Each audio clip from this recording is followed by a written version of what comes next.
Suami, mertua dan gundik liburan bareng ke Bali kubalas dan kubuat mereka panik ketakutan karena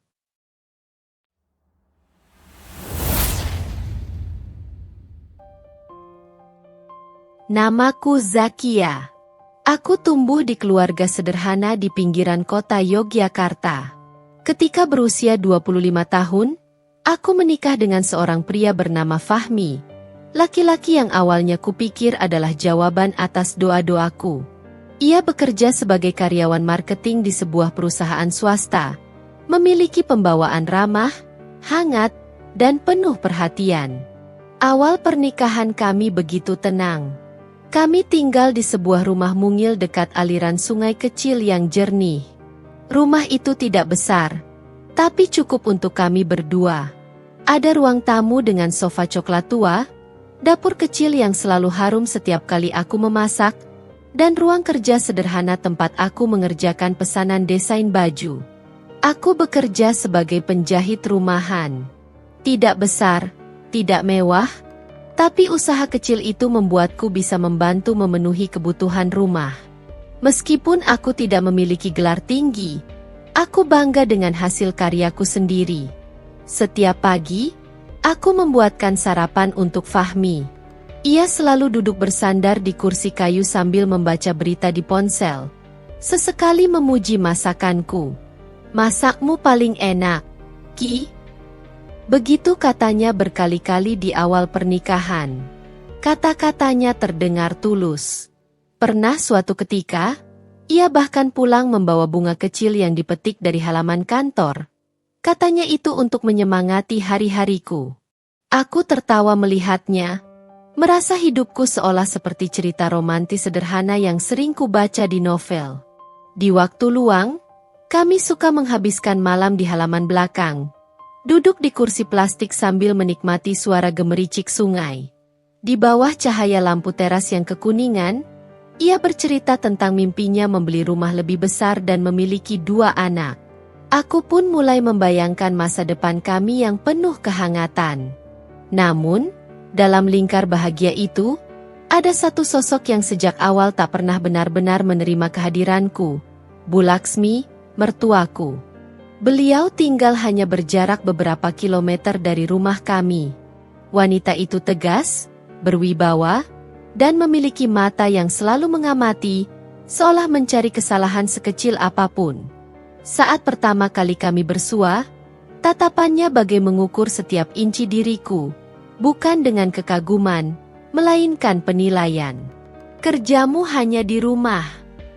Pertanyaan pertama yang keluar dari bibirnya. Nada bicaranya seolah meremehkan. Aku menjawab tetap sopan, menjelaskan bahwa aku menjalankan usaha kecil menjahit. Ia hanya mengangguk, tanpa ekspresi. Meskipun sikapnya tidak hangat, aku mencoba memahami. Mungkin beliau hanya butuh waktu. Lagi pula, Fahmi sangat menyayangiku. Itu yang paling penting. Hari-hari berjalan damai meski kadang ada komentar-komentar halus dari Bu Laksmi yang menusuk. Seperti ketika ia berkunjung dan memperhatikan isi rumah kami. "Oh, kecil ya? Nanti kalau punya anak cukup nggak tempatnya?" Atau saat melihatku memasak. "Masakanmu lumayan. Tapi Fahmi biasanya suka yang lebih pedas." Komentar-komentar itu tidak membuatku marah. Kupikir, mungkin itu hanya cara beliau menunjukkan kepedulian. Lagi pula, aku masih bisa melihat sisi baik dalam hubungan ini. Suamiku selalu berada di pihakku. Malam-malam terasa hangat. Fahmi pulang tepat waktu, membantu mencuci piring, dan sesekali memijat pundakku. Ia sering bercerita tentang dunia kantornya yang penuh target dan persaingan. Aku mendengarkan dengan antusias, berusaha memahami dunianya. Sampai pada suatu malam, sambil memelukku dari samping, ia berbisik, "Ki, aku beruntung banget dapat kamu." Kata-kata itu membuatku merasa cukup. Aku yakin, selama kami saling mencintai, kesulitan apapun bisa dihadapi bersama. Aku tidak pernah menduga bahwa ketenangan yang kutatap setiap hari akan berubah menjadi ombak besar, membawa badai dan menghancurkan semuanya. Namun, saat itu, aku belum tahu apa-apa. Yang ku tahu, aku mencintai suamiku, dan aku percaya ia pun mencintaiku. Di rumah sederhana itu, aku hidup dalam keyakinan bahwa kami akan selalu berjalan beriringan, kemanapun takdir membawa. Tanpa kusadari, takdir sedang menyiapkan jalan yang sama sekali berbeda. Dan aku belum siap menghadapinya. Hari-hari berlalu tanpa perubahan berarti, sampai pada suatu masa ketika aku mulai merasakan kejanggalan kecil dalam rutinitas Fahmi. Awalnya, ia hanya pulang sedikit lebih larut dari biasanya. Ia bilang ada banyak target kantor yang harus ia kejar. Aku mengangguk, percaya bahwa itu wajar. Perusahaan marketing memang penuh tekanan. Aku berusaha memahaminya. Namun, keterlambatan itu semakin sering terjadi. Kadang ia hanya memberi kabar singkat melalui pesan. Lembur. Ki, jangan tunggu aku. Aku biasanya membalas singkat. Hati-hati. Ada malam ketika aku menunggu sampai hampir tengah malam, tapi ia tak kunjung pulang. Ketika kutanya, jawabnya hanya, "Maaf, tadi ada meeting dadakan sama klien." Alasannya selalu terdengar masuk akal. Aku menelannya bulat-bulat, karena aku percaya, atau lebih tepatnya, ingin percaya. Sementara itu, Bu Laksmi semakin sering datang. Kedatangannya tidak pernah manis. Ia selalu membawa komentar yang membuatku sesak. Suatu sore, ketika aku baru selesai menata pakaian pelanggan, Bu Laksmi datang tanpa memberi kabar lebih dulu. Ia melangkah masuk seakan rumah ini miliknya. Matanya menyapu seluruh ruangan dengan sikap menghakimi. "Kamu masih begini saja? Fahmi kerja keras, tapi kamu tetap usaha kecil-kecilan." Aku menelan ludah. Aku tahu ia tak pernah benar-benar menghargai pekerjaanku, tapi aku tidak ingin memperpanjang. Aku hanya tersenyum tipis. "Saya berusaha, Bu. Lumayan bisa bantu kebutuhan rumah." Ia duduk tanpa diminta. Lalu ia menatapku lama, terasa menusuk. "Kamu itu harusnya bisa lebih mendukung Fahmi. Dia butuh istri yang bisa membawanya lebih maju, bukan yang cuma sibuk di rumah." Hatiku terasa diremas. Aku pernah bertanya pada Fahmi tentang ini, dan ia hanya menepuk pundakku. "Udah, jangan dipikirin. Mama memang gitu orangnya." Aku mencoba menghapus ucapan Bu Laksmi dari pikiranku. Kupikir, selama Fahmi masih di pihakku, tidak ada yang perlu kutakutkan. Tapi perlahan-lahan, Fahmi berubah. Sikapnya tak lagi hangat seperti dulu. Kalau dulu ia sering bertanya tentang pesanan jahitanku, sekarang ia hanya mengangguk tanpa benar-benar mendengarkan. Ia lebih banyak memandangi ponselnya, kadang tersenyum sendiri. Aku pernah bertanya, "Ada yang lucu, Mas?" Ia hanya menjawab singkat, "Teman kantor." Kemudian ia meletakkan ponselnya terbalik di meja. Dulu ia tidak pernah melakukan itu.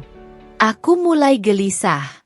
Perubahan itu juga tampak saat kami makan bersama.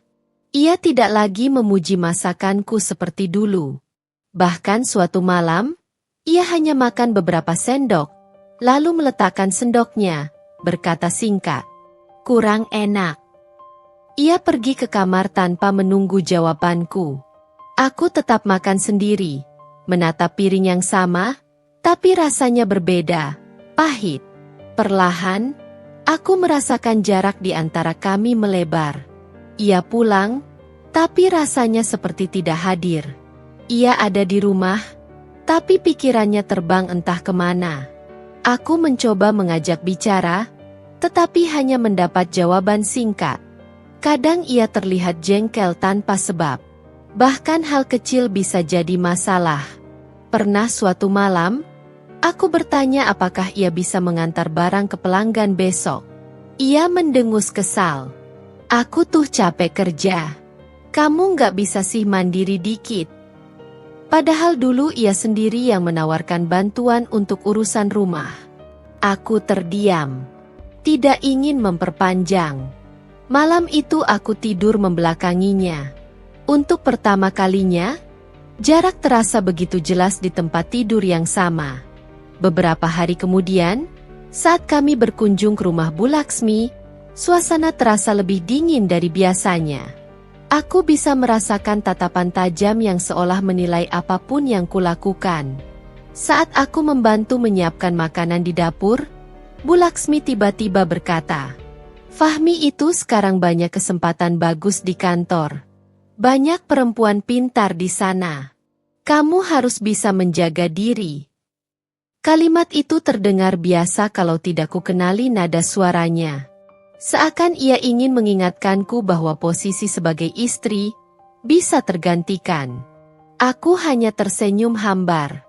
Saat makan, Fahmi dan ibunya berbicara panjang lebar tentang pekerjaannya. Aku mencoba ikut, tetapi setiap kali aku bertanya, Bu Laksmi memotong. "Kamu nggak ngerti hal begituan." Aku terdiam. Fahmi tidak membelaku. Ia hanya menunduk sambil makan. Ada sesuatu yang bergeser. Perlahan, tetapi pasti. Aku tak tahu dari mana harus memulainya. Yang ku tahu, malam itu, untuk pertama kali, aku pulang dengan hati yang kosong. Aku masih berusaha berpikir positif. Mungkin Fahmi hanya sedang tertekan. Mungkin ini hanya fase. Namun, bagian kecil dalam hatiku seakan berbisik lirih. Ada yang sedang berubah. Dan perubahan itu membuatku takut. Hari-hariku mulai berjalan seperti mesin. Pagi memasak, siang menjahit, malam menunggu. Tapi ada sesuatu yang tak sama. Keheningan rumah ini tak lagi menenangkan. Aku seperti hidup berdampingan dengan seseorang yang hanya menyisakan bayangannya di sini. Sampai suatu sore, Fahmi pulang lebih awal dari biasanya. Ia tampak bersemangat, dan itu sudah jarang kulihat akhir-akhir ini. "Besok aku mau ajak kamu ke acara kantor," katanya sambil membuka sepatu. "Ada gathering kecil, sekalian kenalan sama teman-teman." Aku agak terkejut. Sudah lama ia tidak mengajakku ke acara kantor manapun. Dulu aku sempat berpikir, mungkin ia malu punya istri yang bukan dari kalangan karir seperti rekan-rekannya. Tapi mendengar undangan itu, aku mencoba menyingkirkan rasa curiga dan menggantinya dengan harapan baru. "Serius? Aku diajak?" "Iya, biar kenal semuanya. Lagian mereka juga bawa pasangan." Sore itu aku merasa sedikit lega. Mungkin ini pertanda baik, pikirku. Mungkin Fahmi mulai ingin membuka dirinya lagi padaku. Hari berikutnya, aku mengenakan dress sederhana berwarna hijau muda, hasil jahitanku sendiri. Aku ingin tampil sopan tapi tidak berlebihan. Fahmi tampak rapi dengan kemeja putih dan celana bahan abu-abu. Kami berangkat dengan mobilnya ke sebuah kafe terbuka di pinggiran kota. Suasana ramai. Banyak rekan kerja Fahmi datang bersama pasangan masing-masing. Mereka tampak akrab, bercanda satu sama lain. Aku mencoba tersenyum, berusaha tidak terlihat canggung. Beberapa menit kemudian, seseorang datang menghampiri kami. Seorang perempuan muda, rambut panjang bergelombang, mengenakan dress putih dengan sepatu hak tinggi. Ia tersenyum manis sambil menatap Fahmi. "Mas Fahmi," serunya riang. "Akhirnya datang juga." Fahmi ikut tersenyum, senyum yang agak berbeda dari biasanya. Lalu ia menoleh ke arahku. "Ini Puput, teman sekantor aku." Puput menatapku, lalu menjabat tanganku dengan gaya sopan tapi entah kenapa terasa ada sesuatu di balik senyumnya. "Hai, Kak Zakia. Aku sering dengar Mas Fahmi cerita tentang ibu yang jago jahit. Aku tersenyum kaku. Makasih. Ya, cuma usaha kecil-kecilan. Wah, keren. Aku juga suka banget lihat orang kreatif. Dunia kreatif tuh susah loh. Apalagi kalau nggak punya dukungan penuh dari sekitar. Nada suaranya terdengar ramah. Tapi aku bisa merasakan ujung kalimatnya seolah punya arah yang samar. Tajam tapi dibungkus manis. Sepanjang acara, aku memperhatikan Puput. Ia sering tertawa di setiap candaan Fahmi. Kadang menepuk bahunya, kadang mencondongkan badan saat berbicara. Dan Fahmi, ia tidak menolak. Ia bahkan terlihat nyaman. Dunia di sekitarku terasa pelan. Semua tawa dan musik jadi samar. Hanya suara hatiku yang bergema pelan. Ada sesuatu di antara mereka. Aku mencoba menepis pikiran itu. Aku tidak ingin menuduh tanpa bukti. Tapi ketika acara hampir usai, aku melihat sesuatu yang tak seharusnya kulihat. Puput menyodorkan ponselnya ke Fahmi. Lalu mereka tertawa kecil sambil saling bertukar pandang. Senyum yang terlalu dekat. Tatapan yang terlalu lama. Dan yang membuat dadaku sesak. Di sudut ruangan, Bu Laksmi muncul. Ya, mertuaku. Aku tak tahu siapa yang memanggilnya. Tapi ia datang, tersenyum puas melihat kami. Yang lebih mengejutkan, ia menyapa Puput lebih dulu. Puput, sayang, kamu datang juga. Nada suaranya hangat. Berbeda sekali saat bicara denganku. Puput menunduk sopan. Iya, Tante. Tadi Mas Fahmi yang suruh aku datang. Katanya biar makin akrab sama semua. Aku terdiam. Bu Laksmi menatapku sekilas lalu berkata ringan. Lucu ya, Fahmi dan Puput. Serasi banget kalau ngobrol. Nyambung banget. Jantungku berhenti sejenak. Fahmi hanya tertawa kecil, tanpa membantah, tanpa memperkenalkan dengan cara yang seharusnya seorang suami memperkenalkan istrinya. Aku ingin pergi saat itu juga, tapi aku tahan. Aku menegakkan kepala, memasang senyum paling sopan yang bisa kupaksakan. Sepulang dari acara itu, perjalanan pulang kami sepi. Tak ada percakapan. Hanya suara mesin mobil dan pandangan Fahmi yang lurus ke depan. Sesampainya di rumah, aku bertanya lirih. Bu Laksmi kelihatan akrab banget sama Puput. Ya? Fahmi hanya mengangguk.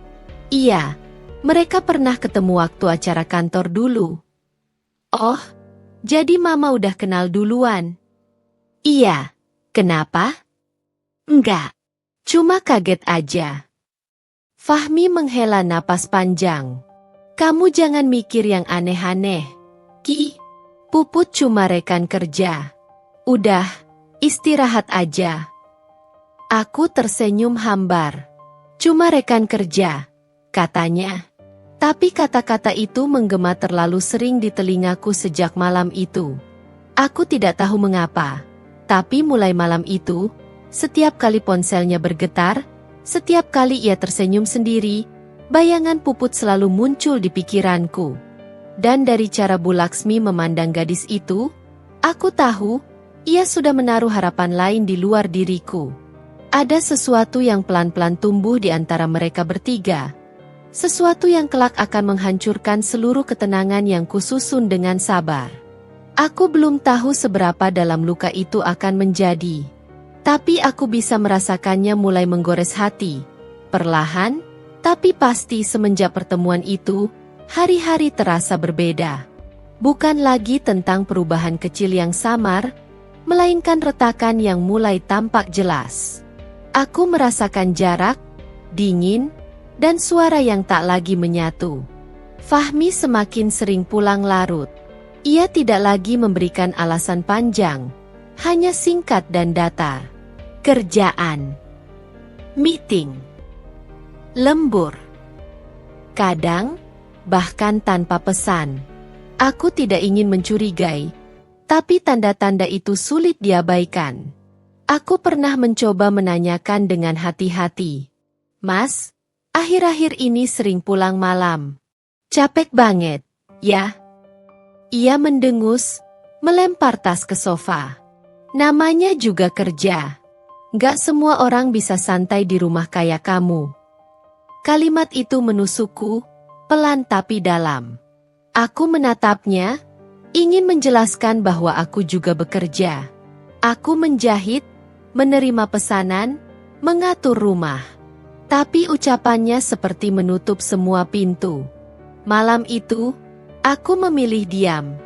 Aku tahu, kalau aku menjawab, justru akan jadi bahan untuk memulai pertengkaran baru.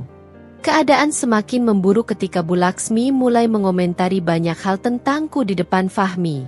Suatu siang, saat aku mengantar pesanan ke rumah pelanggan, aku mampir ke rumah mertua.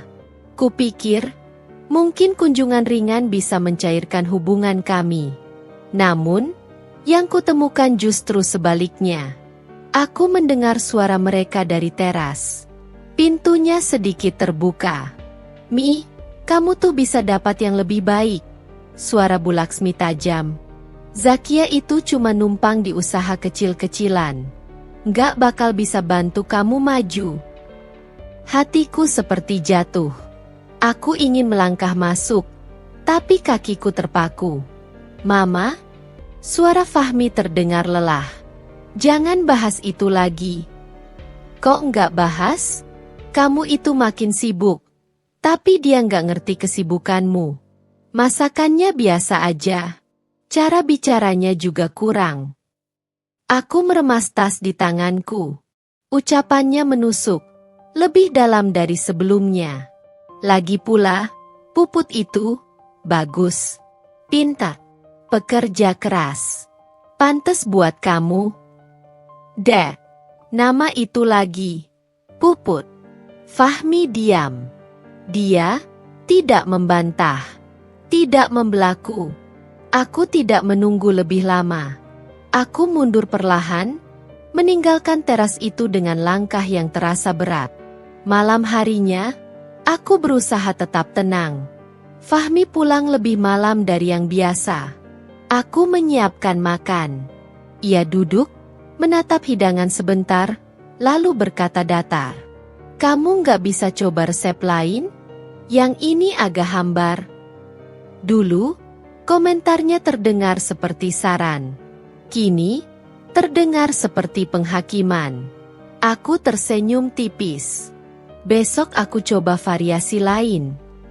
Ia hanya mengangguk, makan beberapa suap, lalu meletakkan sendok. Aku kenyang. Padahal baru makan sedikit. Ia bangkit dan masuk kamar. Aku duduk di ruang makan, menatap meja kosong, lalu menatap masakanku sendiri. Perlahan, air mataku jatuh tanpa sempat kutahan. Meski hatiku sakit, aku masih berpikir mungkin ini hanya fase sulit. Aku masih ingin memperbaiki keadaan. Beberapa hari kemudian, aku diajak Fahmi makan bersama di rumah Bu Laksmi. Aku mencoba berpakaian rapi, menata rambut, dan membawa kue sebagai tanda hormat. Semoga hari itu menjadi awal yang baik. Tapi harapanku terhempas begitu tiba. Saat kami datang, Puput sudah ada di sana. Ia duduk di ruang tamu, berbicara ceria dengan Bu Laksmi, seperti keluarga sendiri. Aku menelan ludah. Kak Zakia datang, ucap Puput sambil tersenyum. Maaf, tadi aku diundang tante buat makan bareng. Diundang? Puput? Diundang oleh Bu Laksmi. Bukan aku. Bukan aku yang menjadi keluarga mereka. Aku duduk di samping Fahmi, yang tampak biasa saja dengan kehadiran Puput. Saat makan, obrolan mengalir, tapi bukan padaku. Puput dan Bu Laksmi saling melempar cerita tentang kantor, masakan, rencana liburan. Aku hanya menjadi pendengar. Puput itu suka masak juga, kata Bu Laksmi. Kayaknya masakannya lebih cocok sama selera Fahmi. Aku tersenyum kecil, tapi hatiku terasa tertikam. Fahmi hanya tersenyum tanpa menyangkal. Nanti kalau ada waktu, aku masakin buat Mas Fahmi, ujar Puput. Wah, bagus itu, sambut Bu Laksmi, penuh antusias. Aku mencoba menahan napas. Makanan di piringku terasa hambar. Di tengah obrolan, aku mencoba masuk. Bu, kalau mau, saya bisa bantu. Nggak usah, potong Bu Laksmi. Puput sudah bantu semuanya. Kata, tidak usah, itu begitu tegas. Bukan penolakan atas bantuan, tapi penolakan atas kehadiranku. Aku menelan air ludah, menahan diri agar tidak terlihat rapuh. Fahmi, tidak sedikit pun berusaha membelaku. Ia terlibat obrolan dengan Puput dan ibunya, seolah aku hanyalah tamu asing. Siang itu, aku tahu satu hal. Aku sudah mulai kehilangan tempat di hati mereka. Malamnya, ketika kami pulang, aku memberanikan diri untuk bicara. Mas, hubungan kamu sama Puput biasa aja, kan? Fahmi mengerutkan dahi. Apa-apaan sih kamu? Cuma teman kerja. Kamu tuh suka lebay. Tapi kenapa Mama kelihatan lebih suka dia? Bahkan, seolah lebih pilih dia. Fahmi menghela napas panjang. Mama cuma kagum sama dia. Udah, jangan mikir aneh. Aku ingin percaya. Tapi cara ia mengucapkannya, dingin, singkat, justru membuatku semakin cemas. Aku tidur malam itu dengan mata terbuka. Pikiranku penuh bayangan tentang Puput, tentang sikap Fahmi, tentang Bu Laksmi. Aku merasakan sesuatu yang rapuh dalam diriku mulai retak. Retakan kecil, yang pelan-pelan berubah menjadi jurang di antara kami. Malam itu rumah terasa lebih senyap dari biasanya. Hanya suara detik jam di dinding yang terdengar. Aku duduk di ruang keluarga sambil melipat pakaian yang baru selesai kujemur sore tadi. Beberapa kali aku mengangkat ponselku, berharap Fahmi mengirim kabar. Namun layar tetap sepi. Tidak ada chat, tidak ada panggilan. Tadi pagi, ia bilang akan menginap 1 malam di Surabaya untuk meeting lanjutan. Entah mengapa kata-katanya seperti tidak sinkron dengan sikapnya. Ia terlihat tergesa, tak menatap mataku, dan tampak begitu ingin cepat pergi. Sebelum tidur, aku membuka ponsel. Sekadar mengecek, sekadar memastikan. Tidak ada apa-apa. Aku menarik napas panjang. Aku tidak boleh berpikiran buruk dulu. Aku bangkit menuju dapur hendak membuat teh hangat. Namun sebelum aku sempat menyalakan kompor, nada notifikasi ponsel berbunyi. Berulang. Cepat. Seakan menuntut segera dibuka. Jantungku memukul tulang rusuk lebih cepat. Ku genggam ponsel, membuka notifikasi WhatsApp. Nomor tak dikenal. Di layar terpampang satu foto. Tanganku bergetar. Foto itu memperlihatkan seorang laki-laki dan seorang perempuan duduk berdekatan di dalam pesawat. Kepala perempuan itu bersandar di bahu laki-laki, dan laki-laki itu tersenyum pada kamera dengan santai. Tidak ada topeng, tidak berusaha menutupi wajah, tidak merasa bersalah. Fahmi dan Puput. Aku terdiam beberapa detik. Suhu tubuhku naik mendadak. Darah rasanya berdesakan ke kepala. Foto itu disertai pesan teks singkat. Suami kamu ke Bali, bukan ke Surabaya. Aku hampir menjatuhkan ponsel. Kakiku melemas. Pikiranku melayang. Bali? Jadi Fahmi tidak sedang bekerja. Ia sedang berlibur? Dengan selingkuhannya? Tanganku gemetar saat menekan tombol panggil. Nomor itu tersambung beberapa detik. Namun orang di ujung sana menolak panggilan. Aku mencoba lagi. Direjek lagi. Aku menatap foto itu sekali lagi, memperbesar gambar, dan baru menyadari sesuatu. Ada seorang perempuan lain dalam foto tersebut, duduk di deretan belakang mereka. Wajahnya setengah tertutup masker, tapi aku mengenal matanya. Mata yang dulu menatapku dingin sejak pertama kali aku menikah dengan anaknya. Bu Laksmi, mertua perempuan yang tidak pernah menyukaiku. Bibirku bergetar. Mereka bertiga pergi bersama? Aku merasakan pengkhianatan yang menembus sampai tulang. Suami, mertua, dan pelakor. Bertiga. Liburan. Ke Bali. Aku menutup mulut dengan tangan, mencoba menahan isak tangis. Namun air mataku mengalir deras. Tidak percaya, tidak sanggup memahami kenyataan yang tersaji begitu terang. Aku berjalan mundur, punggungku menabrak lemari dapur. Rasanya dada sesak. Apa mereka benar-benar merendahkanku sampai seperti ini? Beberapa menit kemudian, pesan baru masuk. Kalau kamu mau tahu kebenarannya, jangan diam saja.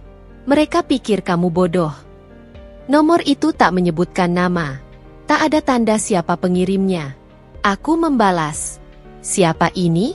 Kenapa kirim foto ini ke saya? Centang biru. Namun tidak ada balasan. Aku mencoba menghubungi Fahmi. Nada sambung. Tidak diangkat. Aku ulangi. Diblokir. Ya, diblokir. Nomor suamiku sendiri memblokir nomorku. Tanganku lemas. Ponselku hampir jatuh. Astaga. Apa mereka benar-benar tidak menganggapku istri lagi? Aku bergegas ke kamar, membuka laci tempatku simpan berkas-berkas, kartu keluarga, buku nikah, dokumen penting. Aku menatapnya sambil mengeraskan rahang. Aku harus bertahan. Tidak boleh hanya menangis. Aku duduk di tepi tempat tidur, menenangkan diri. Nafasku naik turun cepat, tetapi pikiranku mulai bekerja. Siapa pengirim pesan itu? Apa orang itu ingin menolongku? Atau hanya ingin membuat masalah lebih besar? Aku mengambil buku catatan kecil dan menuliskan waktu pembuktian. Tanda-tanda, foto, pesan, semuanya. Kata-kata bekerja sebagai jangkar agar pikiranku tidak hanyut dalam emosi. Beberapa saat kemudian, pesan baru masuk. Kamu tidak sendirian. Kumpulkan bukti. Mereka sudah merencanakan ini lama. Hatiku kembali berdebar. Keringat dingin muncul di pelipis. Tolong jawab. Siapa kamu? Tidak ada balasan. Waktu berjalan pelan. Sampai aku melihat jam sudah lewat jam 1 malam. Aku mencoba memejamkan mata, tapi bayangan foto itu menghantui pikiranku. Fahmi dan Puput, berdua di pesawat. Mertua duduk tak jauh dari mereka. Pergi. Tersenyum. Tanpa rasa bersalah. Aku memeluk lutut di atas tempat tidur. Air mataku sudah kering. Yang tersisa hanya hati yang mulai dipenuhi amarah. Saat aku hampir tertidur, ponsel kembali berbunyi. Kali ini pesan dari grup keluarga besar Fahmi. Aku yang selama ini jarang diperhatikan, tiba-tiba menjadi bahan pemburuan. Bu Laksmi. Zakia, kalau kamu butuh apa-apa jangan sungkan ya. Kami sekeluarga lagi keluar kota. Keluar kota? Nada pesannya halus. Seolah menyembunyikan sesuatu. Seolah liburan itu bukan hal besar. Seolah semua baik-baik saja. Tapi aku tahu kebenarannya. Dan hatiku mulai membentuk keputusan. Jika mereka berani bermain api di belakangku, maka aku akan menyiram mereka dengan bensin. Namun, aku harus diam. Untuk saat ini. Karena pembalasan yang terburu-buru hanya akan membuatku kalah. Aku menutup mata, mengambil napas panjang.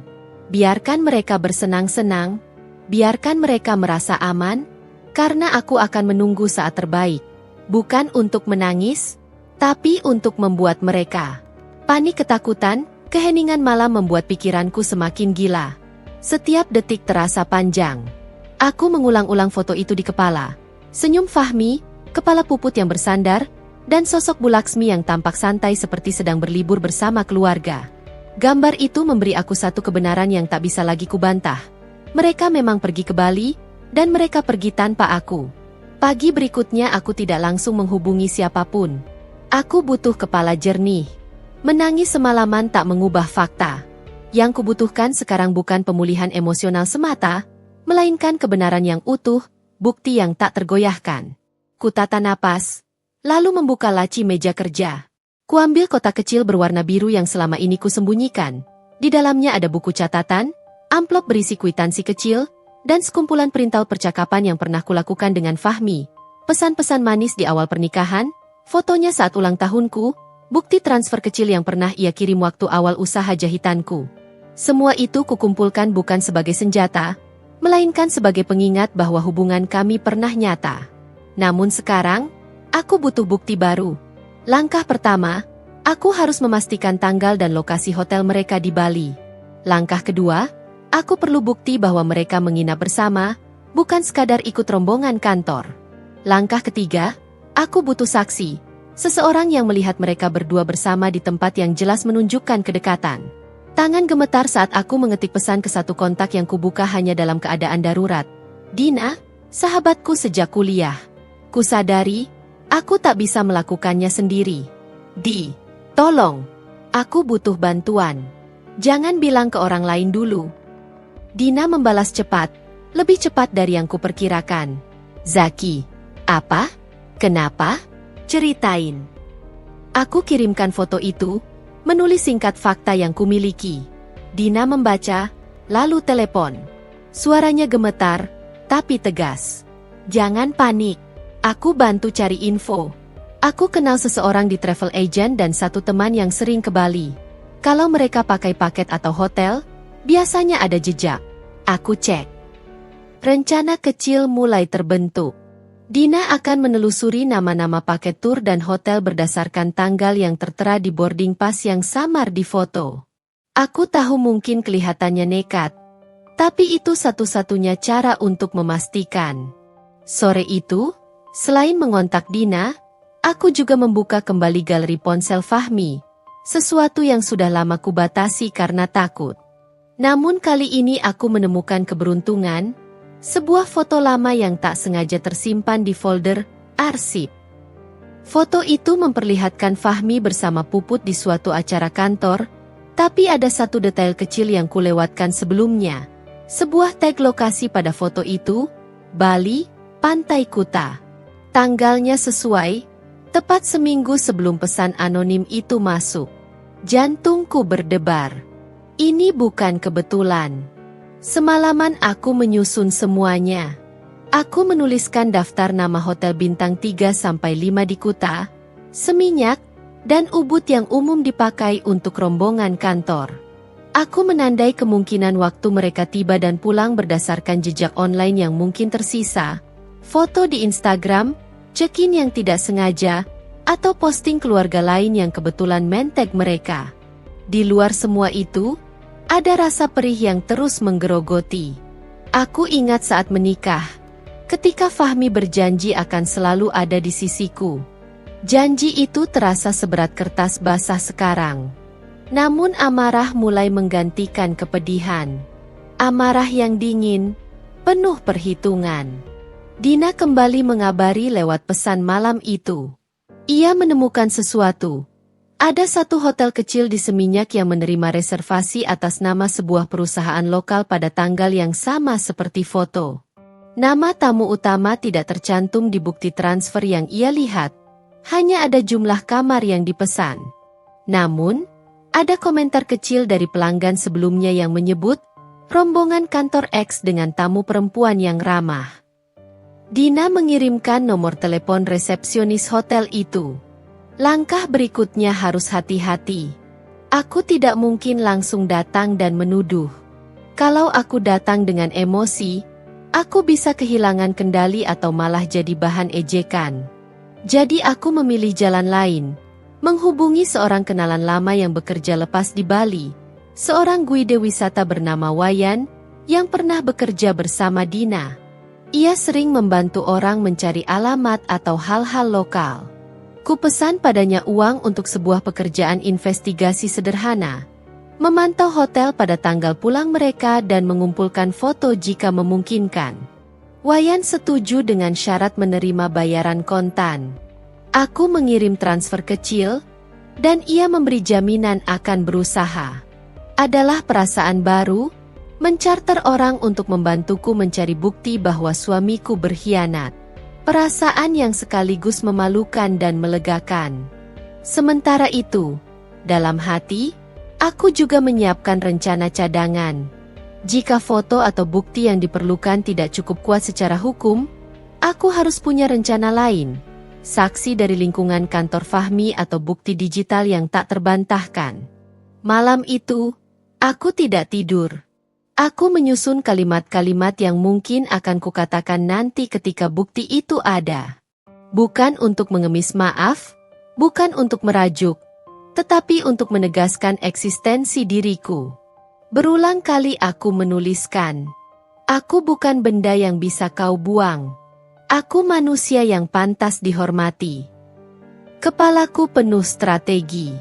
Aku menyadari satu hal.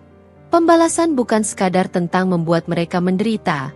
Ini tentang menegakkan harga diri yang telah diinjak-injak. Aku ingin mereka panik. Namun bukan dengan kerusakan yang menghamburkan hidupku. Aku ingin mereka merasakan kerapuhan yang selama ini mereka ciptakan, kejutan yang membuat mereka sadar bahwa setiap tindakan punya konsekuensi. Satu pesan balasan datang dari nomor anonim yang pertama mengirimi foto. Isinya singkat, namun penuh arti. Jangan tunjukkan emosimu. Biarkan mereka lengah. Kita lanjut kapan kamu siap.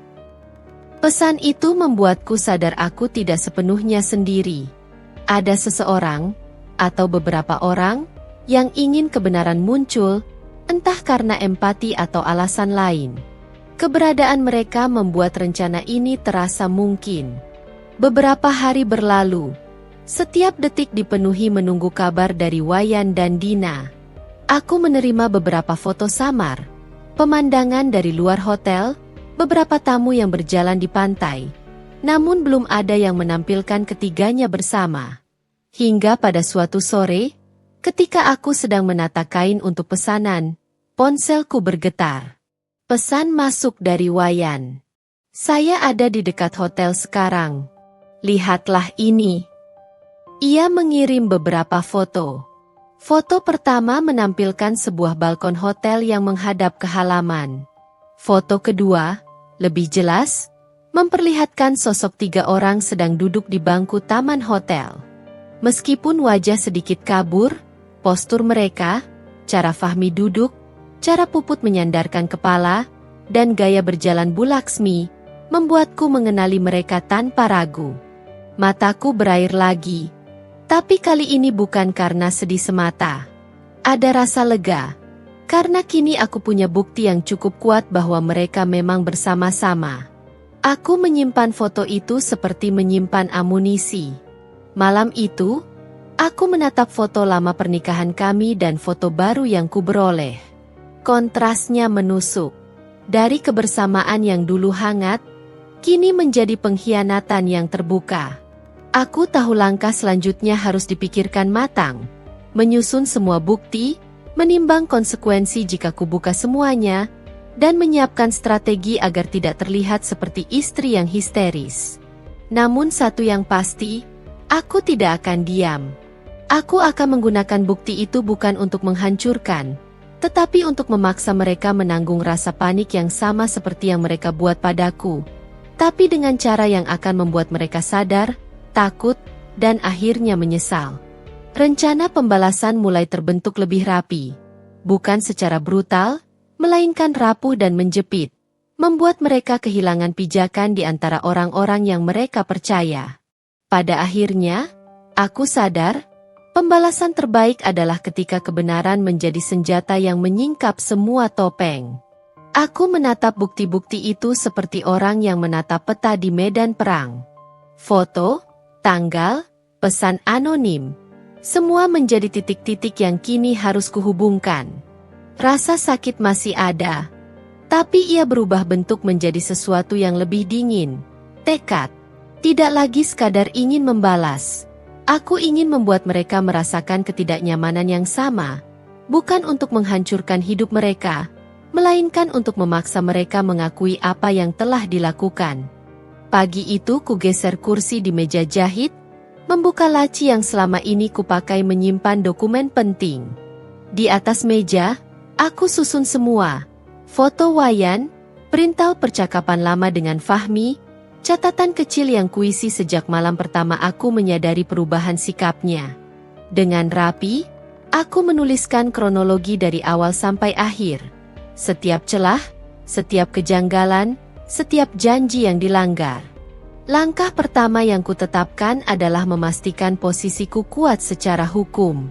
Aku tidak mau jadi orang yang mudah dibuang tanpa alasan. Kupikirkan kemungkinan-kemungkinan. Apakah aku ingin mengajukan perceraian jika bukti cukup? Apakah aku mau menuntut pengakuan? Saat perasaan masih liar, pikiran pragmatis harus menang.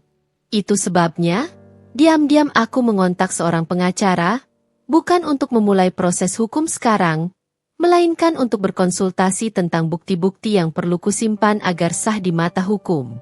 Pengacara itu bernama Ibu Ratna. Dari telepon awal, suaranya tegas dan profesional. Kamu harus dokumentasikan semua. Screenshot, catat tanggal, simpan bukti fisik kalau ada. Foto-foto itu berguna, tapi saksi mata dan bukti transfer akan menguatkan kasusmu. Kata-katanya menenangkan sekaligus menantang. Ia menasehati untuk tidak melakukan tindakan yang bisa balik merugikan, seperti menyebarkan bukti secara emosional di publik tanpa strategi. Aku mengangguk sendiri meski ia tidak melihat. Aku menerima tugas itu sebagai aturan main. Lakukan dengan kepala dingin. Di saat yang sama, aku mulai menata strategi psikologis.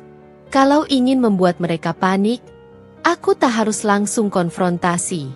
Kadang, kejutan kecil yang menimbulkan keraguan bisa lebih mematikan. Membuat mereka curiga satu sama lain, menggoyahkan kepercayaan yang dibangun di atas kebohongan. Pikiran-pikiran itu muncul bukan dari dendam buta, tetapi dari pengalaman diperbudak hina. Kini aku ingin memberi mereka cermin. Langkah konkret berikutnya adalah menyiapkan jebakan yang sopan, pesan-pesan anonim lagi, tapi kali ini yang lebih sistematis. Aku menuliskan beberapa pesan yang tidak menuduh secara langsung, melainkan mengisyaratkan bukti, foto-foto yang telah kuberikan ke Wayan, lokasi hotel, waktu, semua dikemas sedemikian rupa agar mereka merasa diawasi. Pesan-pesan itu kuatur agar datang ke ponsel Puput dan Bu Laksmi dari nomor berbeda, dengan gaya bahasa yang berubah-ubah, ada yang dingin, ada yang menakut-nakuti halus, ada yang bernada iba. Tujuannya satu, membuat mereka lengah dan memicu panik internal. Aku sadar langkah ini riskan, tapi aku hitung-hitung. Pesan peringatan anonim, bukan ancaman nyata, cukup untuk mengacaukan konsentrasi seseorang yang sedang menutup-nutupi perilaku salah. Aku tidak ingin mencelakai mereka secara fisik atau melanggar hukum berat. Rencanaku adalah menimbulkan kegelisahan, tidur tak nyenyak, curiga pada pasangan, khawatir reputasi. Itu saja. Sore harinya, ketika semua rencana pesan sudah kutuliskan, aku menaruh jeda. Aku memutuskan untuk meminta bantuan lagi pada teman-teman kepercayaan, Dina yang sigap, dan Yuli, seorang sahabat lama yang bekerja di media sosial.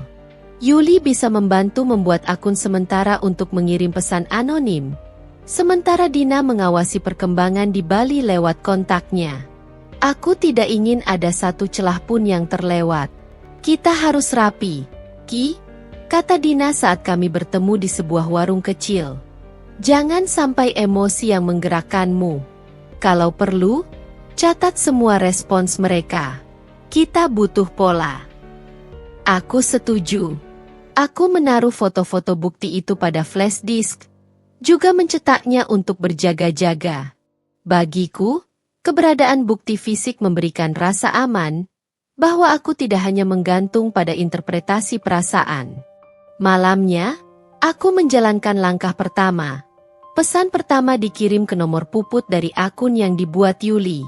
Isinya samar. Hanya, tolong pikirkan ulang apa yang kalian lakukan. Ada yang melihat. Tak lama kemudian, nomor lain mengirimkan foto yang lebih samar dari foto Wayan. Potongan gambar yang menunjukkan lengan seseorang yang memeluk Puput dari belakang. Pesan berikutnya datang ke Bu Laksmi. Foto pemandangan hotel dengan caption sederhana. Santai? Semua bukan selamanya. Aku menahan napas. Rasanya seperti menekan tombol penuh adrenalin. Kemampuan untuk membuat sesuatu bergerak melalui jari-jariku.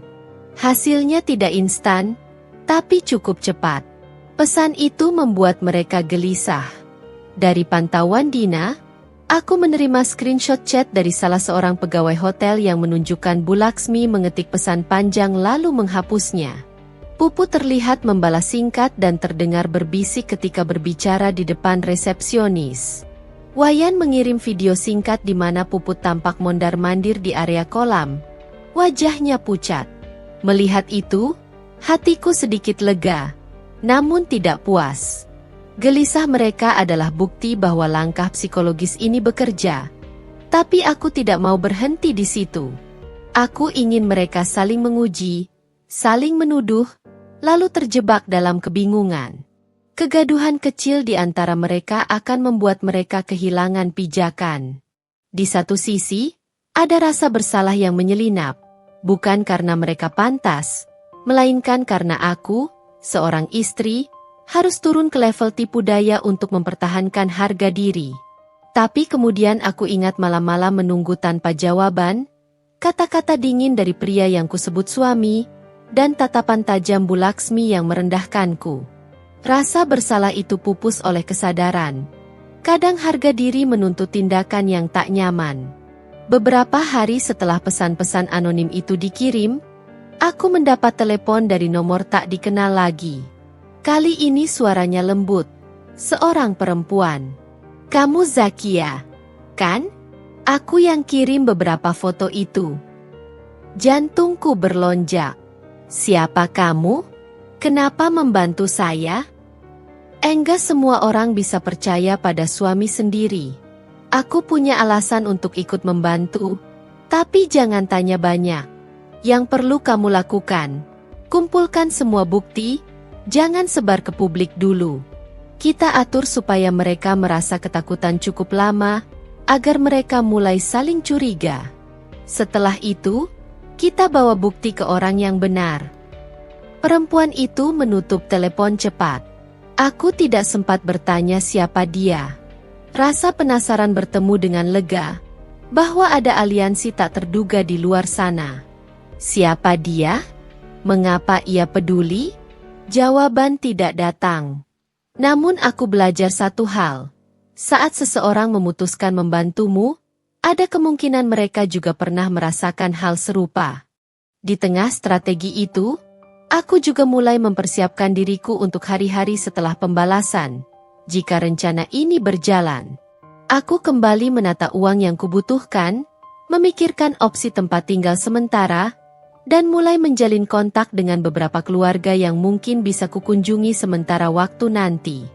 Bukan karena aku berniat pergi, tetapi karena langkah selanjutnya mungkin memerlukan jarak sementara, agar semua berjalan lancar dan aku tidak terseret emosi. Di sela-sela itu, aku juga menjaga kehidupan sehari-hari. Berjualan jahitan tetap kulakukan. Pagi hari kukumpulkan pesanan, aku bertemu pelanggan, menata kain dengan hati yang berbeda, lebih fokus, lebih dingin. Kupakai topeng rutinitas agar tidak ada yang mencurigai apa yang kususun. Itu melelahkan, namun juga membuat pikiranku tidak melayang terus pada luka lama. Kemudian datang hari ketika segala rencanaku menuntun ke titik yang menegang. Pesan-pesan rahasia itu mulai membuat efek domino. Puput tampak lebih sering menutup ponsel.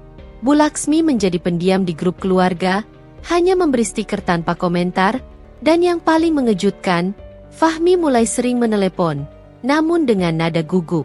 Beberapa kali aku melihat ia menatap layar ponselnya, lalu memeriksa jendela seolah takut ada yang melihat. Itu pertama kalinya aku melihat ketakutan kecil itu di matanya. Ketakutan yang bukan berasal dari kesadaran moral, tapi dari rasa takut ketahuan. Aku menatapnya dari jauh, berusaha menilai apakah aku harus maju atau menunggu. Ada naluri yang bilang, jangan pancing terlalu cepat. Biarkan mereka menggali sendiri lubang ketidaknyamanan itu. Malam sebelum aku memutuskan langkah berikutnya, aku duduk di teras rumah.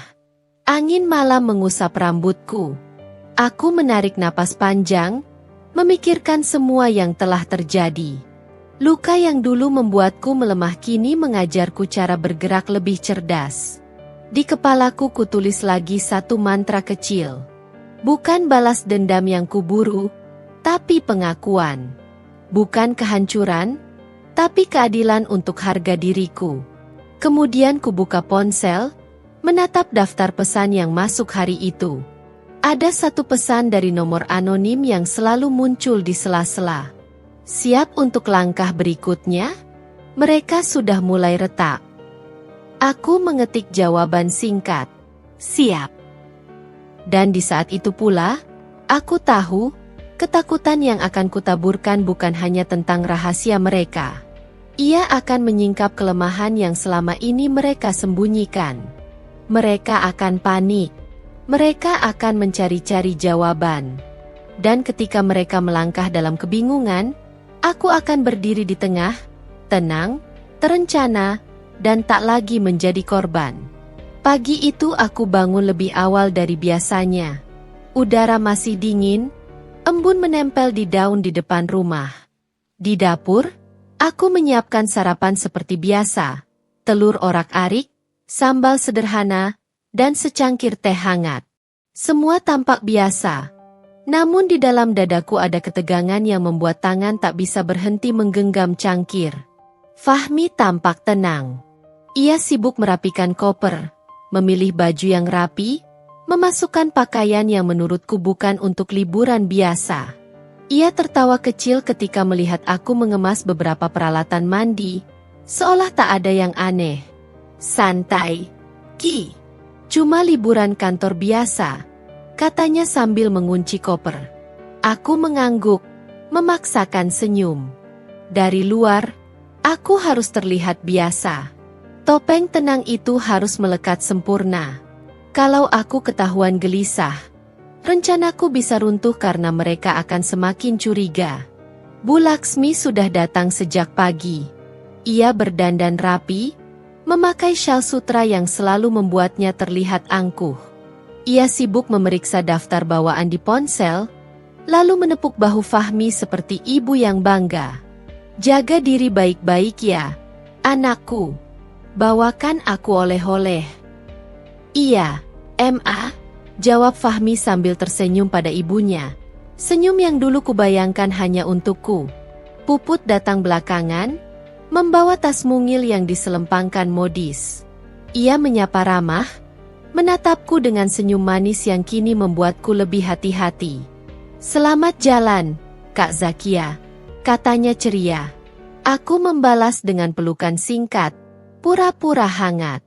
Mereka bertiga tampak asyik. Ada gelak kecil, obrolan ringan tentang itinerari, rencana makan malam di Seaside Club, dan rencana berkunjung ke Nusa Dua. Mereka bicara seperti orang-orang yang bahagia karena kebersamaan. Kehangatan itu menusuk hati, tetapi aku menahannya. Ia harus tetap menjadi senjata. Sebelum mereka berangkat, aku membantu memeriksa koper Fahmi. Aku memasukkan beberapa baju tambahan, menata kartu identitas, memasukkan power bank, memastikan charger terlipat rapi. Di dalam hatiku, aku menata rencana juga, satu demi satu. Hati-hati di jalannya. Bilang ke Bu kalau semua aman. Aku berkata ringan. Tenang, Ki. Nanti aku kabari, jawab Fahmi. Mereka pergi dengan tawa. Mobil berjalan menembus jalan kecil menuju bandara. Dari jendela, aku melihat mereka melambaikan tangan. Puput bahkan memegang tangan Bu Laksmi sesaat sebelum masuk ke dalam mobil. Pemandangan itu seperti di film yang membuat perasaanmu pecah menjadi pecahan-pecahan kecil. Ketika mobil itu hilang di tikungan, aku menutup pintu dengan lembut, lalu meredam napas yang hampir berteriak. Ada kekosongan aneh yang langsung menggantikan keramaian tadi. Aku berjalan ke meja kerja, menaruh secari kertas, dan menulis beberapa catatan singkat. Waktu berangkat, merek mobil, nomor plat, jam tiba di bandara, kukira berdasarkan kebiasaan mereka, serta daftar hotel yang Dina sebut kemungkinan mereka tempati. Aku menyalakan ponsel. Di layar, ada beberapa pesan masuk dari Dina dan Wayan. Dina menulis singkat, mereka sudah di flight. Wayan standby di sana. Wayan mengirimkan potongan waktu, Estimasi check-in hotel. Semua seperti bekerja menurut jadwal yang kita susun bersama. Hanya saja sekarang bukan lagi aku yang menunggu jawaban cinta, melainkan aku yang menunggu bukti. Selama beberapa jam berikutnya, aku pura-pura sibuk. Menyelesaikan pesanan jahit, mengemas baju yang akan dikirim ke pelanggan, mengangkat telepon dari pelanggan yang ingin mempercepat pesanan. Aku menata rutinitas seperti itu agar tetangga tidak curiga dan agar aku tetap waras. Namun di sela-sela setiap jahitan, pikiranku melayang pada skenario yang kulayangkan. Saat mereka tiba di hotel, saat Pupu tertawa, saat Bu Laksmi puas memuji. Visual-visual itu menguat dalam kepalaku seperti luka yang pulih menjadi peta strategi. Ketika malam menjelang, aku menulis pesan terakhir pada akun anonim yang sudah kubuat bersama Yuli. Pesan itu sederhana. Malam ini mereka sampai. Pantau setiap gerak. Jangan beritahu siapapun. Balasan singkat masuk. Siap, kita tunggu perkembangan. Namun sesuatu dalam dadaku tak lagi cukup hanya menunggu. Rencana yang kupikirkan sejak awal, menyusun mereka panik, membuat mereka saling curiga, mulai terasa harus diikuti langkah lebih berani. Aku ingin melihat sendiri ekspresi di wajah mereka ketika kecurigaan mulai tumbuh. Bagaimana Bu Laksmi bereaksi ketika pesan-pesan itu masuk? Bagaimana Fahmi berdiri di antara dua dunia? Melihat itu langsung akan memberiku amunisi emosional sekaligus konfirmasi bahwa rencanaku bekerja. Aku membuka tab tiket di ponsel. Harga agak naik karena last minute booking. Tapi aku tak peduli. Aku memesan tiket ke Denpasar, satu kursi pulang pergi dengan nama yang sama, tetapi jadwal keberangkatanku buat berbeda. Aku akan menyusul mereka 2 hari kemudian, agar tidak terlihat mencurigakan. Kupilih penerbangan siang. Aku ingin sampai saat hari masih terang, bisa bergerak cepat, dan tidak membuat kegaduhan. Setelah memesan, aku menutup laptop dan menenangkan diri selama beberapa menit. Ada rasa takut, bukan takut gagal, melainkan takut akan diri sendiri.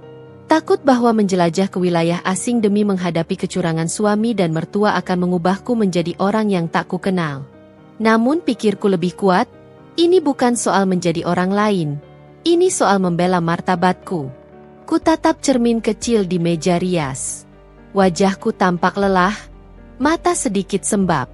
Ku poles sedikit bedak, merapikan rambut, membungkus diri dengan jilbab yang rapi. Penampilan yang tak mencolok adalah modal terbaik untuk menyusup ke antara kerumunan turis di Bali. Aku tak ingin menyamar berlebihan, cukup agar tidak dikenali serta cukup sigap untuk mengambil foto atau merekam momen-momen yang diperlukan. Sebelum tidur, aku mengunci semua laci yang perlu, menaruh flash disk berisi semua bukti di dalam tas kecil yang kumasukkan ke dalam lemari, supaya tidak ada tetangga yang iseng memeriksa dan karena, siapa tahu, langkahku ke depan memerlukan bukti fisik yang siap dibawa. Aku menulis beberapa nama kontak di secari kertas. Nomor Wayan, nomor hotel, versi cadangan, nomor pengacara, nomor Dina. Semuanya kukalungkan di dompet kecil. Malam itu aku tidak banyak tidur. 3 jam sebelum keberangkatan, aku bangun, mengecek email konfirmasi tiket, memeriksa pesan dari Wayan. Siap di lokasi. Jangan khawatir. Tulisannya singkat, tapi membuat dadaku sesak lega. Ketika akhirnya aku melangkah keluar rumah di pagi yang cerah itu, aku menatap langit. Rasanya seperti hendak pergi ke medan perang yang tak ada jaminan kemenangan. Namun ada sesuatu yang menguatkan langkahku. Bukan dendam yang membara, melainkan tekad yang tenang, tekad untuk mengambil kembali martabat yang dicuri. Aku menutup pintu rumah, menaruh kunci di bawah pot bunga. Satu kebiasaan lama yang kubuat agar tetangga tidak curiga akan kepergianku. Di taksi menuju bandara, aku menatap kaca, melihat bayanganku sendiri. Zakia, yang dulu mencintai tanpa syarat, sekarang bersiap mengambil alih kisahnya sendiri. Tas kecil di pangkuanku berisi beberapa pakaian, kamera saku, dan flash disk berisi bukti. Di saku luar ada nomor pengacara dan catatan kecil strategi. Pesawat lepas landas. Aku menempelkan kepala pada kursi, menutup mata sejenak. Aku membiarkan deru mesin meredam detak jantungku yang bergetar. Dalam hati, aku berjanji, aku akan datang bukan untuk bertengkar. Aku datang untuk melihat, mengumpulkan, dan menyiapkan momen ketika api kebenaran akan dikobarkan. Mereka pikir liburan ini aman. Mereka salah. Di dalam pesawat, aku membaca sekali lagi daftar nama hotel, alamat, dan beberapa pesan yang kuterima. Di benakku, adegan demi adegan mulai menempel.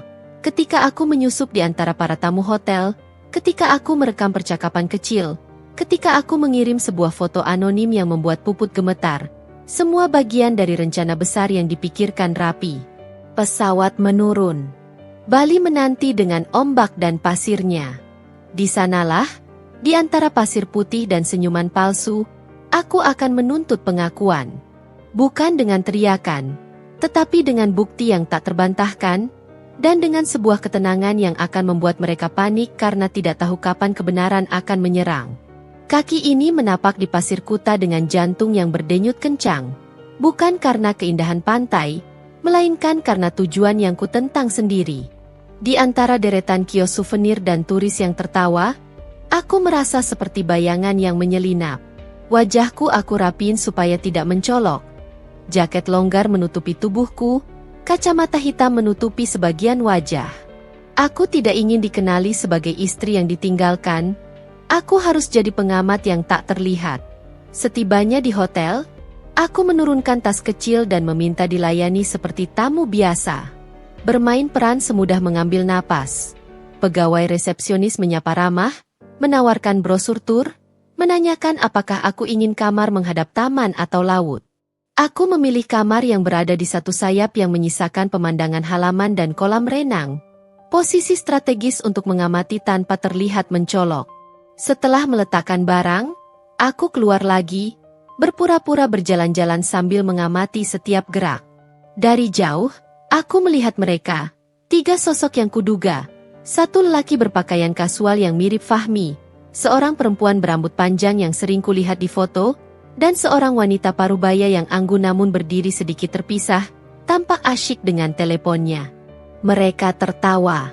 Cara mereka saling menatap membuat perutku berpilin. Ini nyata.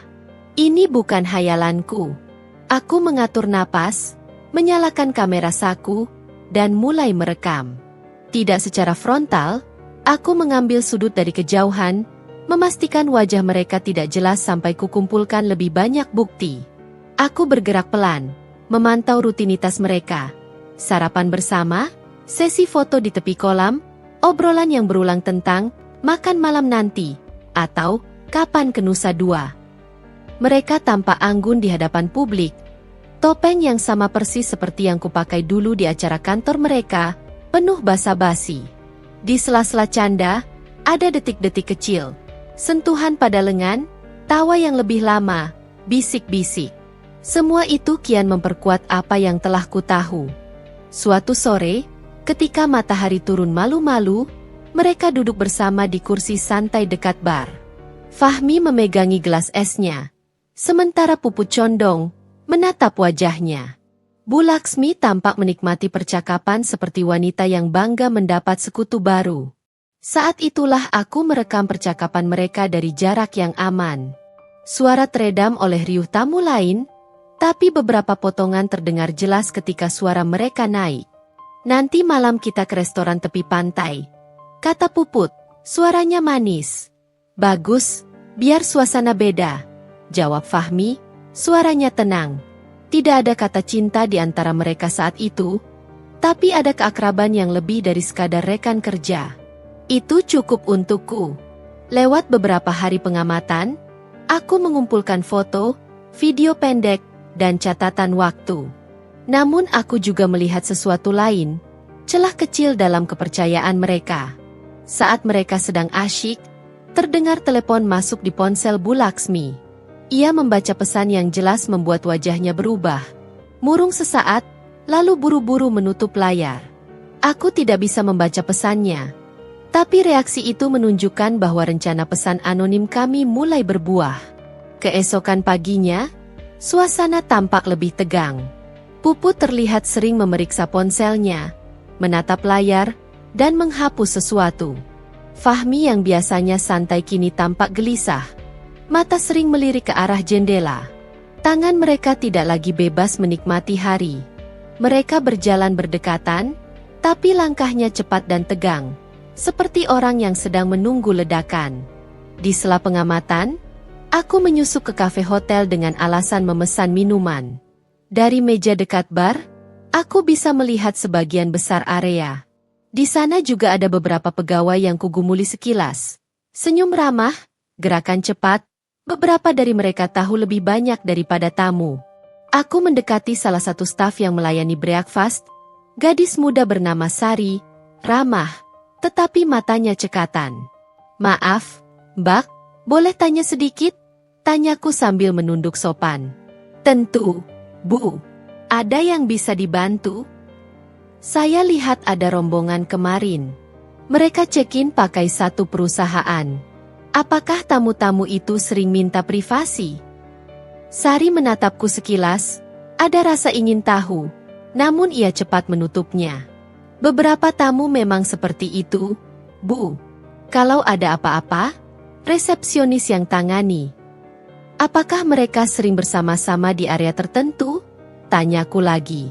"Iya, Pak Fahmi dan rombongan suka duduk di tepi kolam sorenya. Tapi tamu kami biasanya menjaga privasi." Jawaban itu mungkin biasa, namun bagiku tiap kata adalah potongan puzzle. Malam itu, aku memutuskan memperkaya bukti dengan sedikit berani. Aku akan merekam percakapan mereka saat makan malam. Aku menyusun alasan untuk duduk di dekat restoran tepi pantai, mengaku sebagai tamu yang ingin menikmati menu lokal. Saat mereka datang, suasana makan malam tenang, dengan lampu-lampu redup. Aku duduk cukup dekat untuk mendengar, namun cukup jauh agar tidak terlihat mencolok. Kamera kecil di bawah mejaku genggam, merekam setiap gerak. Di antara suara gelas dan gelak tawa tamu lain, aku menangkap potongan kata-kata yang mencuat. "Kalau urusan rumah nanti, Mama sudah bilang soal rencana itu," ucap Bu Laksmi pada suatu kesempatan, nadanya ringan namun penuh arti. "Aku tahu, Ma," jawab Fahmi. "Kita selesaikan saat pulang." Kata-kata itu menusuk seperti belati. Rencana? Yang mereka bicarakan jelas bukan rencana liburan. Ada agenda yang lebih besar, sesuatu yang mungkin telah dibicarakan jauh sebelumnya antara Fahmi dan ibunya.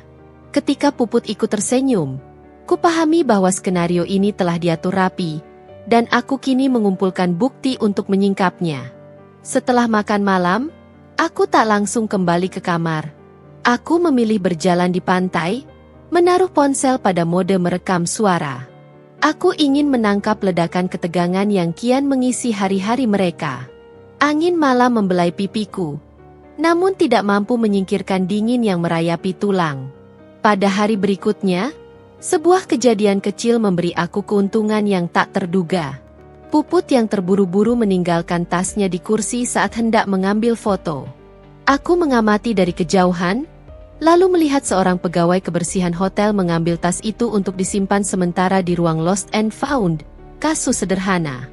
Namun di tas Puput, terlihat selembar kertas yang menonjol. Sebuah nota kecil dengan tulisan tangan, "Plan A, urus harta." Aku tidak bisa melihat detailnya, tapi kata "harta" tertulis jelas. Jantungku berdebar keras. Bukti itu seperti nikmat yang jatuh ke pangkuan. Aku tidak mengambil tas itu. Aku tidak mencuri. Aku mengingat nasihat pengacara, jangan melakukan tindakan yang dapat membalikkan keadaan. Namun aku mencatat dengan rapi, waktu, letak, dan siapa yang menangani tas. Beberapa jam kemudian, aku menghubungi Wayan lewat pesan. Ada nota di tas Puput bertuliskan, "Plan A, urus harta. Tolong cek barang-barang yang ditemukan di Lost and Found." Ia membalas cepat, berjanji menyelidiki malam itu setelah shift resepsionis selesai. Malam itu, aku tidur dengan telinga terjaga. Pikiranku bekerja seperti mesin yang tak pernah lelah. Bukti demi bukti terkumpul. Foto, rekaman, catatan kecil, dan kini indikasi tertulis soal harta. Semua itu bukan hanya bukti perselingkuhan secara emosional, tetapi bisa mengarah ke motif material. Alasan kenapa mereka bisa begitu berani mengkhianatiku bersama. Namun ada satu hal yang tak kuinginkan. Ketika aku mulai mengumpulkan terlalu banyak hal, aku juga semakin dekat dengan risiko terungkap. Setiap langkah harus diatur, setiap gerak diperhitungkan. Aku bukan lagi istri yang menunggu di rumah. Aku berubah menjadi arsitek kecil yang merancang runtuhnya ilusi mereka. Di penghujung hari, Wayan mengirim pesan singkat, "Nota ditemukan. Foto saya kirim nanti." Ada pembicaraan antar staf bahwa mereka sering telepon tentang pembagian kalau sudah pulang. Pesan itu membuat pipiku panas, antara lega dan murka. Aku tahu pagi esok akan membawa gelombang baru. Aku menutup mata, membiarkan ombak malam menjadi saksi bisu dari kebangkitan yang kujalani. Perlahan, berpijak pada bukti, menunggu momen yang tepat untuk menyalakan kebenaran. Pagi itu udara Bali terasa berbeda. Angin pantai yang biasanya menenangkan justru membuat kulitku merinding. Ada sesuatu dalam firasatku, bahwa hari ini akan menjadi titik awal dari sesuatu yang lebih besar. Pesan masuk dari Wayan tepat pukul 8 pagi. "Wayan, Mbak Zakia, nanti malam ada acara makan malam privat di ruang bankuet kecil. Mereka sudah booking. Mungkin ini peluang." Aku menatap pesan itu lama. Peluang untuk apa? Peluang untuk mengungkap? Peluang untuk memicu? Atau peluang untuk menjerumuskan diriku sendiri? Aku menarik napas panjang. Aku tidak boleh gegabah. Aku membalas singkat. "Siap." Lalu kuletakkan ponsel. Rencana awal. Hari itu, aku menyusun strategi. Tidak hanya soal mengintai. Aku harus mulai memindahkan semua bukti yang sudah kukumpulkan ke beberapa tempat aman. Aku membuat backup di flash disk, menyimpannya di laci kotak deposit hotel, dan juga mengirim salinan ke email pribadiku. Aku tidak mau segala yang kupunya musnah karena satu insiden. Aku menghubungi Rania. Aku tidak menulis yang panjang. Hanya, aku dapat bukti baru. Ini besar. Aku akan cerita setelah pulang. Ia membalas cepat. "Hati-hati. Jangan sampai mereka tahu kamu di sana." Aku tersenyum kecil. Hanya Rania yang benar-benar jadi temanku saat dunia seakan memunggungiku. Mereka mulai tak tenang. Siang itu, aku pura-pura duduk di kafe hotel dengan laptop terbuka. Dari tempat itu, aku bisa melihat sebagian area lobi. Dan di sana, aku melihat mereka. Bu Laksmi berdiri sambil menelepon dengan wajah gelisah. Fahmi duduk sambil mengetuk-ngetukkan jari ke meja.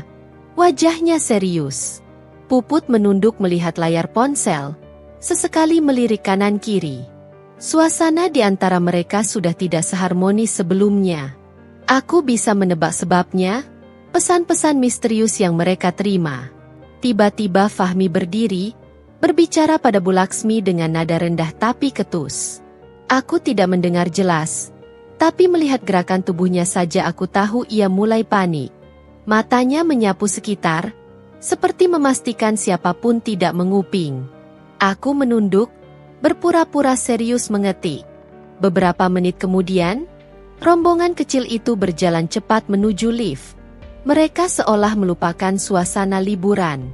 Tidak ada senyum. Tidak ada tawa. Mereka takut. Bagus. Menjelang malam. Sore hari, aku mempersiapkan diri. Bukan untuk menyerang, tapi untuk berada di tempat yang tepat, pada waktu yang tepat. Ruang bankuet yang mereka sewa berada di lantai 2. Aku ingin tahu apa yang akan mereka bicarakan. Wayan mengirimkan foto ruangan. Ruang kecil, mewah, dengan jendela besar yang tirainya bisa dibuka dari luar jika tidak dikunci rapat. Terdapat space kecil di belakang tanaman hias besar, cukup untuk seseorang berdiri diam tanpa terlihat. Aku menatap foto itu berkali-kali, memetakannya dalam pikiranku. Jam 7 tepat, aku bersiap. Kali ini tidak perlu menyamar terlalu jauh. Aku memakai celana hitam longgar, Atasan sederhana. Kacamata tetap kupakai. Aku tidak mau mengambil risiko. Aku turun ke lobi, pura-pura duduk membaca majalah, menunggu. Pukul 8 kurang 10 menit, mereka berjalan melewatiku. Fahmi, Puput, Bu Laksmi, semua berpakaian rapi. Aku menunduk, pura-pura sibuk. Begitu mereka masuk lift, aku bangkit. Aku segera berlari kecil menuju lift berikutnya. Tidak butuh buru-buru. Tidak ingin terlihat mencurigakan. Sampai di lantai 2, aku menunggu sekitar 2 menit, lalu berjalan ke arah ruang bankuet. Wayan berdiri di ujung lorong, berpura-pura mengatur meja. Begitu aku mendekat, ia hanya menundukkan kepala sedikit. Aku hanya berbisik, "Terima kasih." Ia tidak menjawab, hanya bergerak meninggalkan lorong secara alami. Aku ingatkan diri, jangan emosional. Dengarkan. Di sisi ruangan, tepat di balik tanaman besar, aku berdiri. Jantungku berdegup cepat. Dari dalam, ada suara. Pelan, tapi cukup jelas. Percakapan yang membuka luka baru. Bu Laksmi, aku tidak mau jadi bahan gunjingan kalau semua ini gagal. Fahmi, kau harus cepat putuskan. Fahmi, aku sudah bilang, MA, tinggal tunggu waktu. Kita harus lakukan dengan baik. Puput, kalau kamu ragu, bilang dari kemarin. Aku tidak mau digantung, Fahmi. Ada suara gelas diletakkan keras. Lalu hening beberapa detik. Fahmi, tenang. Semuanya sudah disiapkan. Setelah pulang, aku akan urus. Bu Laksmi, jangan sampai perempuan itu dapat bagian. Dia bukan siapa-siapa di mata keluarga kita. Tubuhku menegang. Aku menutup mulut, menahan emosi yang hampir meledak. Puput. Dan soal rumah itu. Hening sebentar. Kita bisa jual setelah semuanya selesai. Rumah? Rumah yang kubangun bersama Fahmi? Rumah yang menjadi saksi pernikahan kami? Tanganku meremas kuat dinding jemari. Lututku lemas, tapi aku bertahan. Percakapan terus berlanjut. Bu Laksmi, yang penting, jangan sampai Zakia tahu. Dia terlalu lugu. Gampang dibohongi. Aku tertawa dalam hati. Betapa salahnya mereka. Puput. Tapi pesan itu, siapa yang kirim? Fahmi. Entahlah. Mungkin teman istriku itu. Yang rambutnya keriting itu. Siapa namanya? Hatiku mencelos. Rania. Fahmi. Dia terlalu ikut campur. Kita harus hati-hati. Bu Laksmi, kalau perlu, kita buat mereka diam. Aku menahan napas. Apa? Nada itu mengandung ancaman. Sungguh, aku menenangkan diri. Tidak ada yang boleh tahu aku di sini. Keputusan berbahaya. Tiba-tiba, pintu terbuka sedikit. Suara langkah mendekat. Aku menahan napas. Namun yang muncul hanya pelayan membawa minuman. Ia masuk, menutup pintu kembali. Aku menghela napas pelan. Aku menyadari sesuatu. Mereka bukan hanya ingin mengambil Fahmi dariku. Mereka ingin menghancurkan hidupku. Menghapusku. Seperti aku tidak pernah ada. Malam itu, aku keluar dari lorong dengan langkah perlahan, menjaga agar tidak menimbulkan suara. Aku menuruni tangga menuju taman luar, duduk di bangku panjang dengan tubuh gemetar. Ini bukan lagi sekadar perselingkuhan. Ini sudah jadi konspirasi. Aku menatap langit Bali yang indah. Bintang bertaburan. Indah, namun ironis. Aku menutup mata dan mengembuskan napas panjang. Baik, kalau itu mau kalian. Aku membuka mata. Kini tidak ada lagi cahaya ketakutan. Yang tersisa hanya api. Aku akan tunjukkan siapa yang harusnya takut. Malam itu, Setelah mendengar seluruh percakapan di ruang bankuet, aku tidak langsung kembali ke kamar. Aku berjalan menuju pantai. Ombak memukul bibir pasir, seperti menertawakan kebodohan yang pernah kubiarkan tumbuh di rumahku sendiri. Bukan lagi sekadar rasa sakit. Yang tersisa kini hanyalah kejelasan. Mereka ingin menjatuhkanku, mengambil rumahku, menghapus keberadaanku. Maka, sejak saat itu, aku memutuskan, aku tidak akan lagi bertahan sebagai korban. Rencana kembali ke rumah. Pagi hari, aku bangun lebih cepat dari biasanya. Kucuci wajahku, menatap pantulan diriku di cermin. Ini aku yang baru, gumamku. Tidak ada lagi wanita yang menunggu belas kasihan. Tidak ada lagi air mata. Aku menata rambutku, mengenakan pakaian sopan, dan memasukkan semua dokumen ke dalam tas. Sebelum berangkat, aku mengirimkan pesan pada Rania. Aku pulang hari ini. Waktunya. Tidak lama ia membalas. Aku siap. Kamu tidak sendiri. Aku tersenyum. Satu sekutu saja cukup. Kalau langkahku jelas. Aku menuju bandara dengan tenang. Kembali ke Jakarta. Kembali ke medan perang yang sebenarnya. Terkunci di depan rumah. Kembali ke rumah. Aku mendapati sesuatu yang sudah kuduga, tapi tetap membuatku geli kesal. Gerbang utama digembok.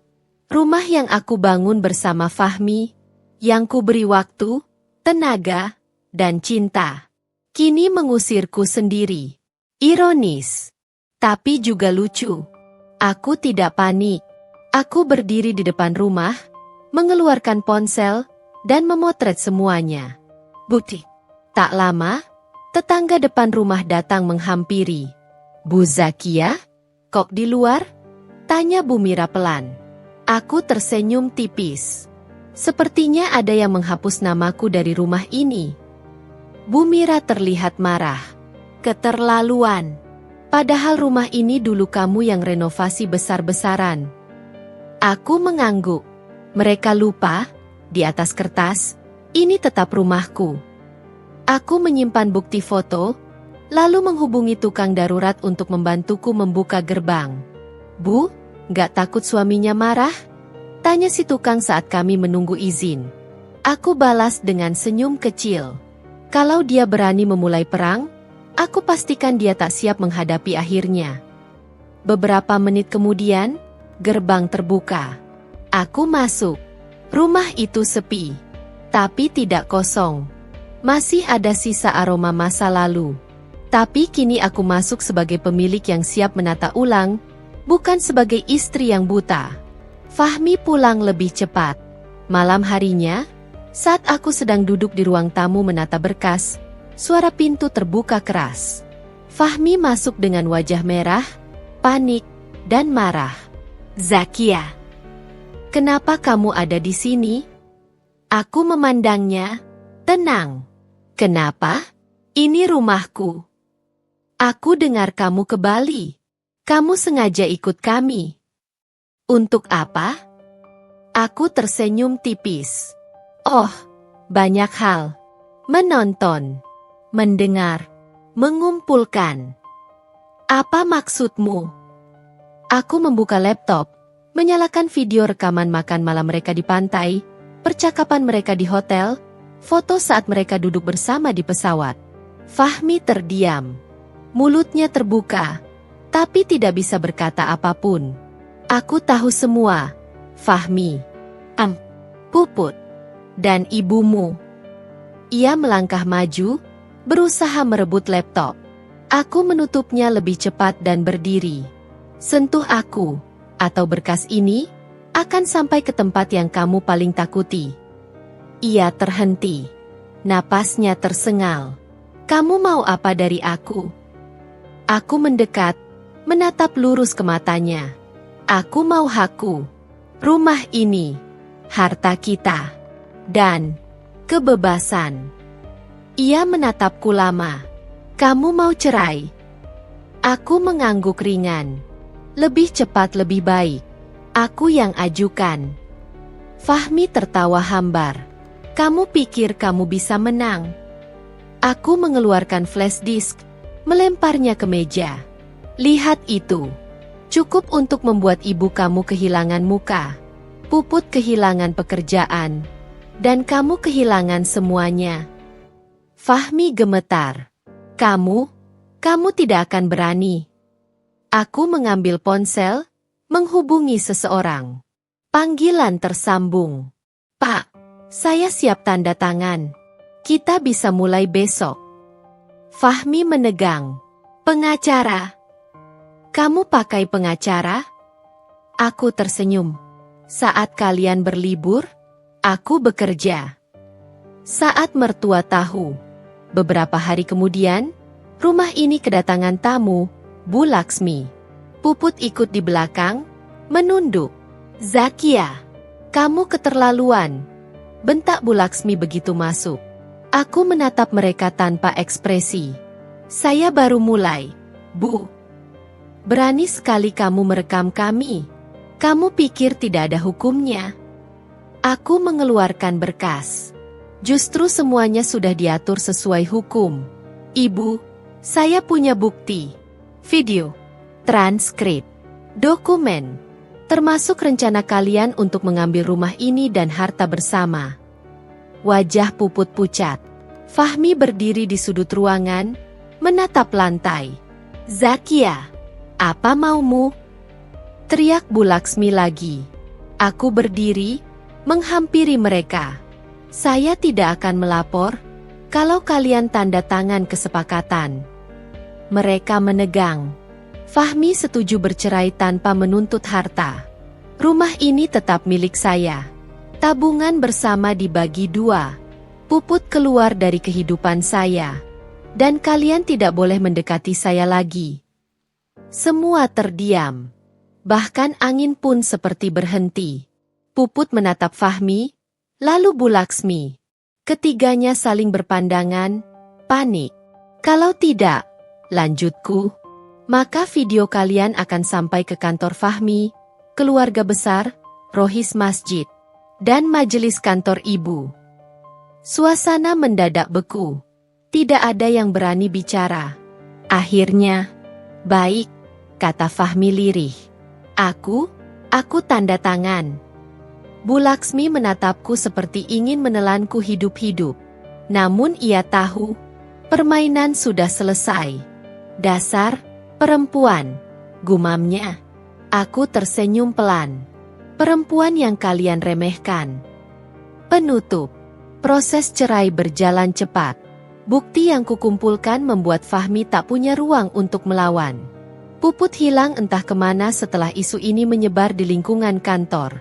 Bu Laksmi pun mundur, mencoba menyelamatkan muka di hadapan keluarganya. Rumah ini kini milikku sepenuhnya. Tidak ada lagi suara yang merendahkanku. Tidak ada lagi langkah yang memperlakukan rumah ini seperti panggung kebohongan. Aku menata ulang semuanya. Bukan untuk melupakan, tapi untuk mengingat bahwa aku berhasil keluar sebagai pemenang. Pada akhirnya, aku duduk di teras rumah, menatap senja jatuh perlahan. Rania datang sambil membawa 2 cangkir kopi. Akhirnya selesai, katanya. Aku mengangguk. Belum. Ini baru mulai. Mulai apa? Hidup baru. Ia tersenyum, menepuk pundakku. Aku bangga padamu. Aku menatap ke depan. Ke masa depan. Tidak ada lagi ketakutan. Tidak ada lagi pertanyaan. Kenapa aku? Kini hanya ada satu jawaban. Karena aku berhak bahagia. Lebih dari siapapun yang pernah mencoba menjatuhkanku.